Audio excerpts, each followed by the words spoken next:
ጥናታችንን እንቀጥላለን። ምዕራፍ 18ን እያጠናን ያለነው ኢያሱ መጽሐፍ እያገባደን ነው። ትንሽ ምዕራፎች ናቸው የሚቀሩ። እንደው ኢያሱ ብቻ ሆነ እንዳትሉ እየጨረስን ነው። ጌታው ተመሰገነ ይሁን። ምዕራፍ 18ን ጀምረናል። አይ ቲንክ ይሄ ሶስተኛ ሳምንታችን ይመስለኛል። ምዕራፍ 18ን ከጀመርን ዛሬ እንቀጥላለን። እሱኑ ነው የምንቀጥለው እና ዛሬም እስከ ቁጥር 10 ያለውን ክፍል ነው በአጽንኦት የምናጠናው።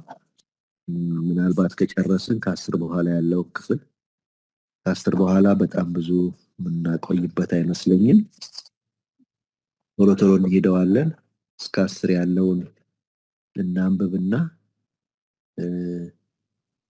ከዛ በኋላ ወደ ጥናታችን ከ1 እስከ 8 እስከ 7 መጨረሻ ጠጋ ብለን በጥልቀት እያጠናን ያለ ነውና በህይወታችን ሊያጋጥመን የሚችል ነገር ይሄ የውርስ መንገድ ባህሪ የሚታይበት ነገር ነው። ዕብራውያንንም አንስተን ተመልክተን ነበረ።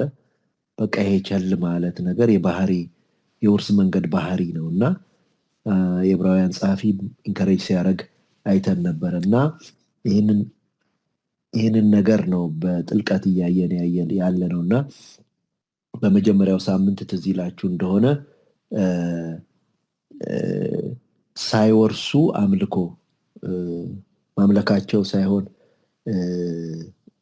ስህተት ያንን ማየታችን ሳይሆን ግን ያ አይደለም እግዚአብሔርን ኢምፕረስ የሚያደርገው ብለን ተነጋገርን እና እንዳውም ያለመውረስ ሽፋን ሲሆን የወረሱም ሕዝብ አሉ፣ ያልወረሱም ሕዝብ አሉ። ፕሮሚሳቸው ጋር ሳይገናኙ የሚያመልኩ ፕሮሚሳቸውን ስጋ ሳያለብሱ ሰዎች በወረሱት ውርስ ብቻ የሚደሰቱ አይነት ሰዎች ሆነዋል ግማሾቹ ብለን እና እንዲህ ነገር አለ ዛሬም በቤተ ክርስቲያን ውስጥ ከፕሮሚሱ ጋር ሳይገናኝ አምላኪ ሕዝብ፣ ጨፋሪ ሕዝብ፣ አሸብሻቢ ሕዝብ ብዙ ይኖራል ብለን ይህንን ሀሳብ ሁሉ አንስተን ተነጋግረን ነበረ እና አምልኮም ምድርን መገዛቱም ጫፍ መድረሳችን ምልክት አይደሉም። እግዚአብሔር ያለው ቃል መፈጸሙ ነው ምልክቱ ብለን ይሄ ነው ምልክቱ ብለን ተነጋግረን ነበረ እና ጸጥ ማለቱ ምድር ጊዜያዊ ነው። ወርሰን ካልጨረስ ነው ጊዜያዊ ነው። ማለቁን አይደለም የሚያሳየን። እግዚአብሔር እንዳመቻችልን ወደፊት እንድንሄድ መንገድ መጥረጉን ነው የሚያሳየን። እሱ የበኩሉን መስራቱን ነው የሚያሳየን ብለን እነዚህን ሀሳቦች ተነጋግረን ነበረ። ከዛ በኋላ ደግሞ የሊደርሺፕን ሮል በማውረስ ረገድ ያለውን የሊደርሺፕን ሮል ተነጋግረን ነበረ። የመጀመሪያው ነገር በአጀባው አለመዋጥ ሁሉ ሰው አምልኮ ላይ ብቻ ሲያስብ እሱ ውርስ ላይ የተጠራበት ነገር ላይ እግዚአብሔር የጠራው ነገር ላይ ፎከስ አድርጎ ሲሰራ እናየዋለን። የአንድ ሐዋርያት ነው ብለን ከሐዋርያት ስራ ሁሉ አንስተን ነበር። ምግብ አካፍሉ ምናምን ሲሏቸው የለም ለቃሉና ለጸሎት ሲሉ በተጠሩበት ነገር ሲያተኩሩ እናያለን እና ሊደር መውጣት አለበት። ከጥሪው ጋር ነው መቆም ያለበት፣ በቮት አይደለም የሚሰራው ብለን ይህንን ተነጋግረን ነበር። ከዛ ደግሞ ቻሌንጅ ማድረግ አለበት ሊደር። እስከ መቼ ቸል ትላላችሁ? የሩቲኑን ኑሮ ቻሌንጅ ሲያደርገው እናያለን። ቻሌንጅ ማድረግ አለበት ሊደር ብለናልን። ግን ቻሌንጅ ብቻ አይበቃም፣ መንገድ ማሳየት አለበት እና ኢያሱ ዲቴይል መንገድ እንዴት እንደሚወርሱ ሲያሳያቸው እንመለከታለን። በመጨረሻ ደግሞ እግዚአብሔርን ባለቤት ሲያደርግ በእግዚአብሔር ፊት ነው ጣምጥልላችሁ ሲል እኔ አይደለሁም ሪስፖንስብሉ እግዚአብሔር ነው ብሎ ወደ ለእግዚአብሔር ሲለቅ እናያለን እና ሊደርስ እነዚህን ኳሊቲዎች መያዝ አለበት ለማውረስ ብለን እነዚህን ሀሳቦች ተነጋግረን ነበር። ከዛ በኋላ ደግሞ ለምን አልወረሱም? ለምንድን ነው ቸልተኝነቱ? ያልወረሱት በቸልተኝነት ነው። ቸልተኝነቱ ከምን መጣ ብለን ነበር እና ይሄ መንገድ ያታክታል አለን። ያታክታል። ሁሌ ጦርነት፣ ሁሌ ትግል፣ ሁሌ ውጊያ፣ በቃ ያዝኩትን ይዤ ልረፍ የሚያስብል እንትን ነው እና አንዱ መታከት ነው። ሁለተኛ ደግሞ የቀረውን አለማወቅ ሊሆን ይችላል። ምን ያህል ነው የቀራቸው? የያዙት ብቻ ጓጉቷቸው እግዚአብሔር ሊሰጣቸው ያለውን ትልቅ ነገር አለማወቅ ሊሆን ይችላል ብለናል። ሌላው ደግሞ የሚቀራቸው ውጊያ ትልቅ ሊመስላቸው ይችላል። ሰልፉ ብርቱ ሊመስላቸው ይችላል። እነዚህ ሁሉ ነገሮች ያታክታሉ እና ይሄ መንገድ በትዕግስትና በእምነት ነው የሚወረሰው ብለን ከዕብራውያን ተማርን። በትዕግስትና በእምነት ነው። በጣም ትዕግስት ይጠይቃል መንገዱ፣ እምነት ይጠይቃል። የማይታየውን እያዩ መሄድ ይጠይቃል። በእምነት መጓዝ ይጠይቃል። እግዚአብሔር ያወርሰኛል ማለት ይጠይቃል። የራስን አቅም የራስን መታከት ብቻ ማየት የለብንም ብለን እነዚህን ነገሮች አንስተን ተነጋግረን ነበር ያቆም ነው። ዛሬም ከዚህ ሀሳብ እንቀጥላለን። በተለይ አንዱን ሀሳብ ትንሽ እንድንነጋገርበት እፈልጋለሁ። ይሄ ደግሞ እስከ መቼ ለመግባት ተልቸል ትላላችሁ የሚለውን ሀሳብ ነው። እስከ መቼ የሚለው ሀሳብ አንደኛ ምን ያስረዳናል? እስከ መቼ የሚለው ሀሳብ ምን ያስረዳናል የሚለውን እና ረጅም ቀኖችም የሚጠቅስ ሀሳብ ስለሆነ እነዚህ ቀኖች ለምን አስቆጩት? ኢያሱን ለምን አስቆጩት የሚለውን እስከ መቼ የሚለው ምን ያስረዳናል? እንደገና ረጅም ቀኖች ናቸው። እነዚህ ቀኖች ለምን አስቆጩት ኢያሱን? እንዴት ነው የሚያስቆጩ ቀኖች የሆኑት ብለን እስቲ እነሱን እንነጋገር መጀመሪያ እና እስቲ በዚህ ሀሳብ ላይ እንነጋገር። በጣም ጥሩ አድርገን ሁላችንም ሰምራይዝ ለማድረግ ያክል ነው እና ይሄ በጣም በጣም ቻሌንጂንግ የሆነ ክፍል ነው። በጣም ቻሌንጅ በቃ ህይወታችንን በጣም ቻሌንጅ የሚያደርግ ክፍል ነው እና ኢያሱንና የእስራኤልን ሰዎች እስቲ እንያቸው። የእስራኤል ሰዎች ይሄ ህይወት ተስማምቷቸዋል። ላይፍ ስታይላቸው ከላይፍ ስታይላቸው ነው እኮ ሊያወጣቸው የሚሞክረው። ይሄ እስከ መቼ የሚል ሀሳብ ምንድን ነው? this is their life በቃ ተዋህዷቸዋል። የተዋህዳቸው ነገር ነው። ኖርማል ነው። በቃ ይሄ የኛ ማክሲመም የኛ ቦታ በቃ ልንደርስ የምንችልበት ብለው ያመኑት አይነት ነው የሚመስለው። በቃ this is life ብለዋል። በቃ ይሄ ነው ብለዋል።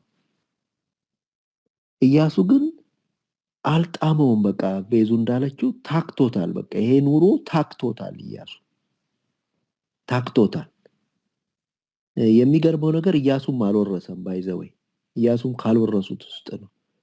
በኋላ ነው የሚሰጡት። መጨረሻ ሊደር ስለሆነ ሁሉን አውርሶ ነው የሚወርሰው። በሚቀጥሉት ምዕራፎች እናጠናዋለን እና ታክቶታል ይሄ ኑሮ።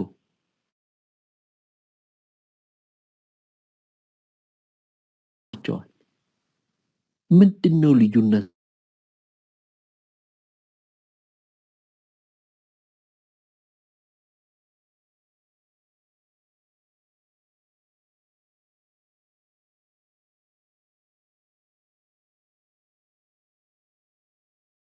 እንደገና ሰመራይዝ ካልተሰማ ስልክ ቀይራለሁ፣ ንገሪኝ።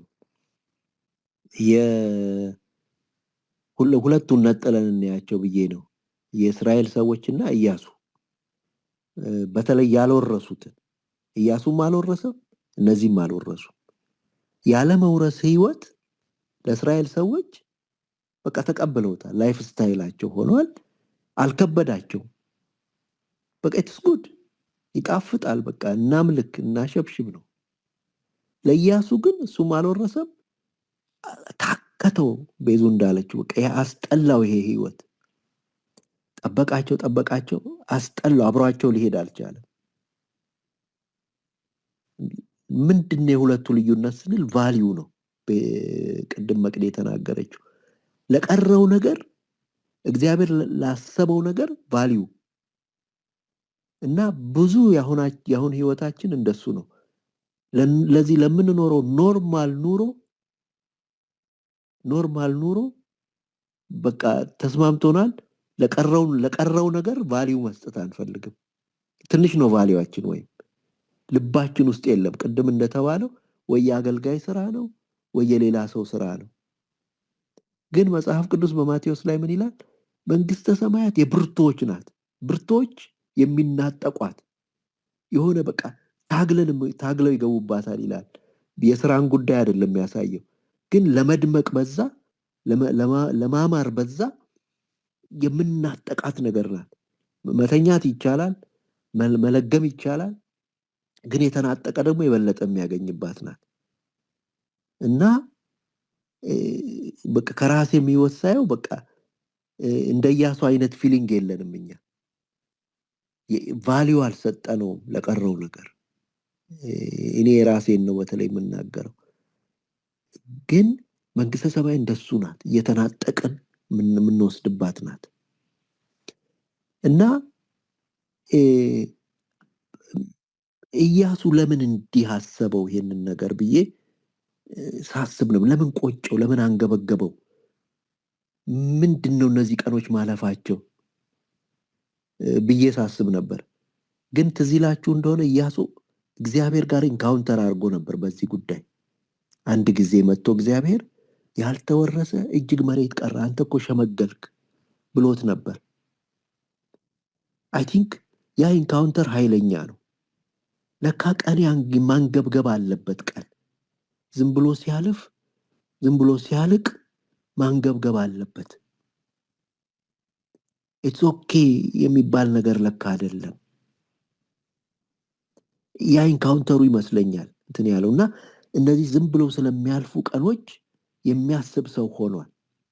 እና እንደው ምን ያስብ ይሆን ስለዚህ እነዚህ ስለተቃጠሉ ቀኖች ብዬ ዝም ብዬ ሳስብ ነበር። ምንድነው የሚያስበው? እነዚህ ብዙ ቀኖች ተቃጠሉበት፣ ምንድነው የሚያወጣ የሚያወርደው ይሄ ሰውዬ ስል አንዳንድ ሀሳቦችን እንዲህ ያስብ ይሆን ብዬ አስቤያለሁ። አንደኛ ነገር የሚያስጠላው ነገር እነዚህ ቀኖች ዝም ብለው ሲያልፉ የዘላንነት ህይወት እንለማመዳለን። ይሄ ከፕሮሚሱ ጋር አለመገናኘት፣ ፕሮሚሱ ጋር ስጋ ሳያለብሱ እሱን ሳይዳስሱ መኖር፣ ኮሚት የማያደርግ ህይወት። ዘላንነት ህይወት እኮ ኮሚትመንት ብዙ የለበትም።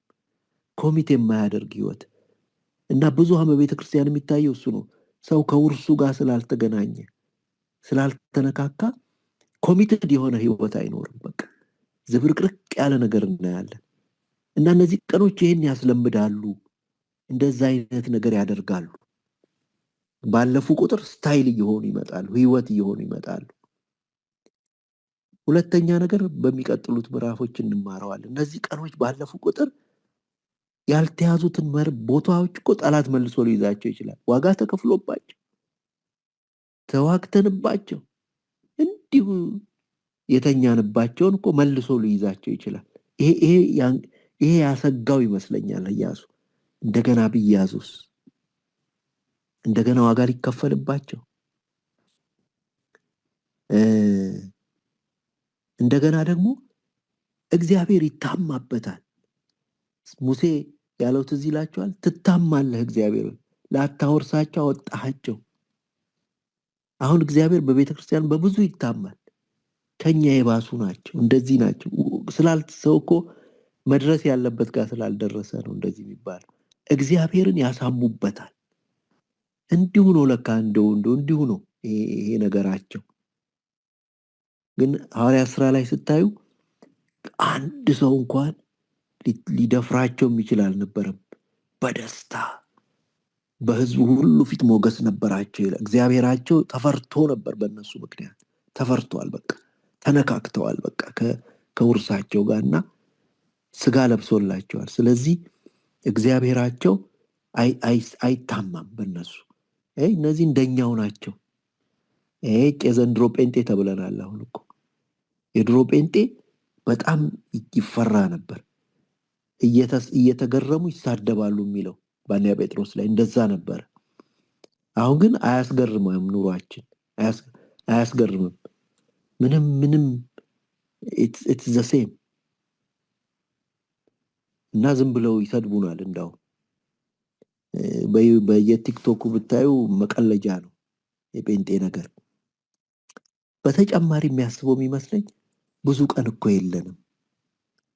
ሲያስነሳው አሳይቶታል። ሰፊ መሬት በእግርህ እየሄድክ የምትወርሳት ብሎ እና በሄደ ቁጥር ነው የሚወርሳት።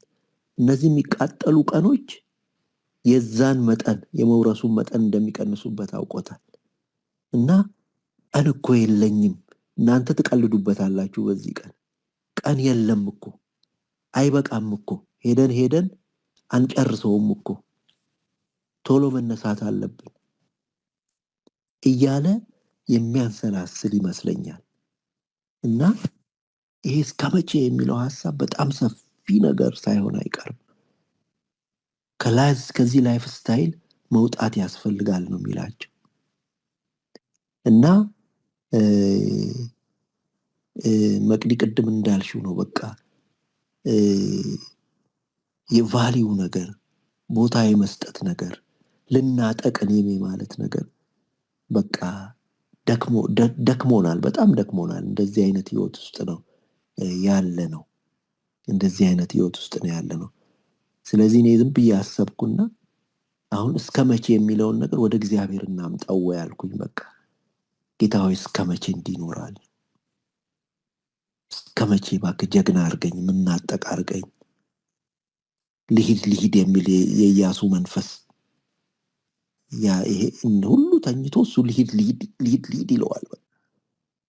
እና ልሂድ የሚል መንፈስ እግዚአብሔርን መለመን አለብን እያልኩ ሳስብ ነበርና እባክህ ጌታ ሆይ እስከ መቼ እንበለው እስቲ እግዚአብሔርን። እና እግዚአብሔርን እናመሰግናለን። አይ ቲንክ የመቅዲንም ሀሳብ የነካካ ነው ይመስለኝ። የመቅዲ ተነካክቷል ሀሳብ እንሂድ እስቲ።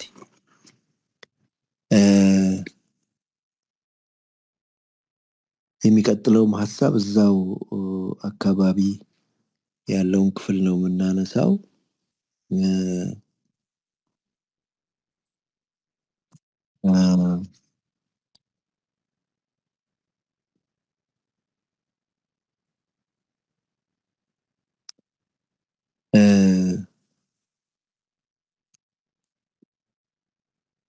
እስቲ ደግሞ ትንሽ ስለነዚህ ሰዎች እንነጋገር። ምን አላቸው ኢያሱ? ከየነገድ ሁሉ 3 ሰዎች ምረጡ፣ እኔም እልካቸዋለሁ። ተነስተውም አገሩን ይዞራሉ፣ እንደ ርስታቸው መጠን ይጽፉታል፣ ወደ እኔም ይመለሳሉ፣ በ7 ክፍልም ይከፍሉታል። ይህም በደቡብ በኩል ያለ ዳርቻ ውስጥ ይቀመጣል፣ የዮሴፍ ወገኖች በሰሜን በኩል ዳርቻ ውስጥ ይቀመጣሉ እያለ ይልና ቁጥር 5 ላይ ትንሽ ወረድ ብሎ ሰዎቹም ተነስተው ሄዱ፣ እያድሩም ምድሩን ሊጽፉ የሄዱትን ሰዎች ሂዱ፣ ምድሩንም ዞራችሁ ጻፉት፣ ወደ እኔም ተመለሱ፣ በዚህም በዜሎ በእግዚአብሔር ፊት ዕጣ ጥለላችኋለሁ ብሎ አዘዛቸው። ሰዎቹም ሄደው ምድርን ዞሩ፣ እንደ ከተሞቹም በ7 ክፍል ከፈሉት፣ በመጽሐፍም ጻፉት። ኢያሱም ወደ ሰፈሩበት ወደ ሴሎ ተመለሱ። ኢያሱም በእግዚአብሔር ፊት በሴሎ ዕጣ አጣጣላቸው። በዚያም ኢያሱ ለእስራኤል ልጆች እንደ ክፍላቸው ምድሩን ከፈለ ይላልና እስቲ ስለነዚህ ሰዎች እንነጋገር። የነዚህን ሰዎች ነገር ስናይ ምን እንረዳለን? ካለው ሁኔታ፣ ህዝቡ ከነበረበት ሁኔታ ተነስተን የነዚህን ሰዎች አገልግሎት ስናይ ምን እንረዳለን? የነዚህን ሰዎች ኮሚትመንት ስናይ ምን እንረዳለን? ጨማሪ ካለ ይቻላል፣ ከሌለ ግን እናንተ ሁላችሁ እንዳላችሁት ነው እንትኑ። እኔ ግን 2 ነገር እንደው እንድናስብ ብዬ ነው ይሄን ጥያቄ ያነሳሁት። አንደኛ ነገር እስቲ ሲናሪዮውን እዩት። ኤቭሪባዲ ከኢያሱ በስተቀር ነው የሚመስለው፣ ከኢያሱ በስተቀር ኤቭሪባዲ በቃ ይሄን የመውረስ ነገር ቸል ብሏል። ይሄን የመውረድ ነገር ቸል ብሏልና በቃ ይሄ መውረስ ኢያሱም ቅድም ቤዙ እንዳለችው በቃ ከህዝቡ እኮ ልብ ጠፍቷ ወጣ። ምን አይነት ዘመን ነው? ምን አይነት ጊዜ ላይ ደረስን? በሚያስብል ሁኔታ ውስጥ ነው ያሉት። ሁሉ ሰው ቸል የሚል 99% ቸል ብሎ 1% የማይሞላ ብቻ የሚጨነቅበት ጊዜ ነውና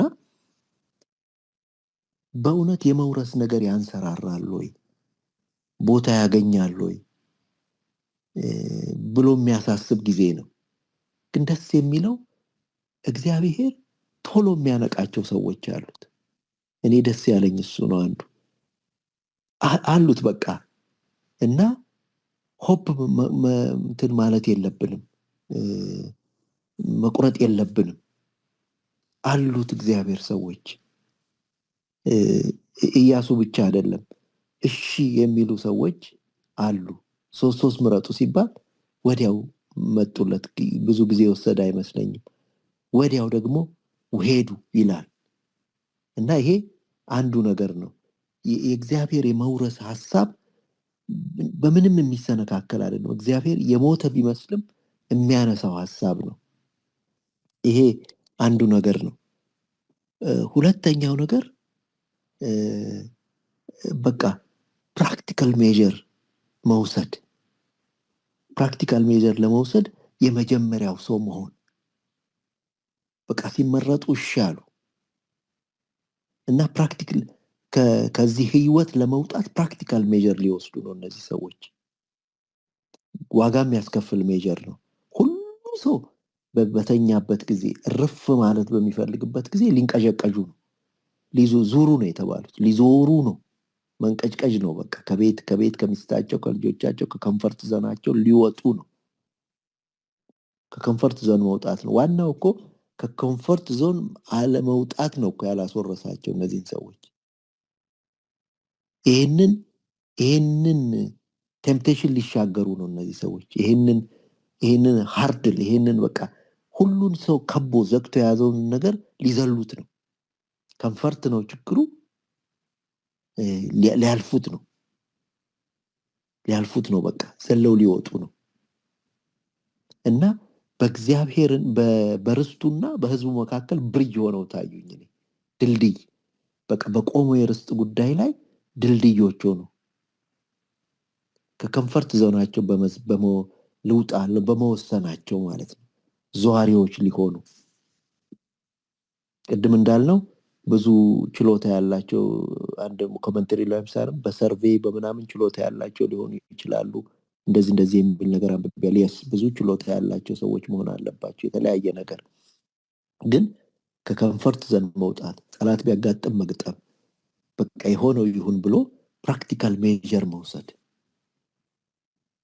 እና እግዚአብሔር እንደዚህ አድርገን የምንገኝለት ለደነዘዘው ህይወት ማንቀሳቀሻ፣ ለደነዘዘው ህይወት ለቸልተኛው ህይወት መለወጫ መቀየሪያ እሺ ብለን የምንወጣ ከኮምፎርት ዞናችን የምንላቀቅ ይሁን እንዳልከው ዘዋሪ ቢሆን ተንቀዥቃዥ ቢሆን ህዝቡና ርስቱን የሚያገናኝ ነገር ለመስራት የሆነ ስቲር ለማድረግ በቃ ለበጥ ለማድረግ ነገሩን በእግዚአብሔር ፊት የምንገኝ ሰዎች እግዚአብሔር ያድርገን እና ከነዚህ ሰዎች እሱን ነው እኔ በደንብ እንድናየው የፈለኩት። በቃ እሺ ብለን የምንወጣ ያርገን እግዚአብሔር።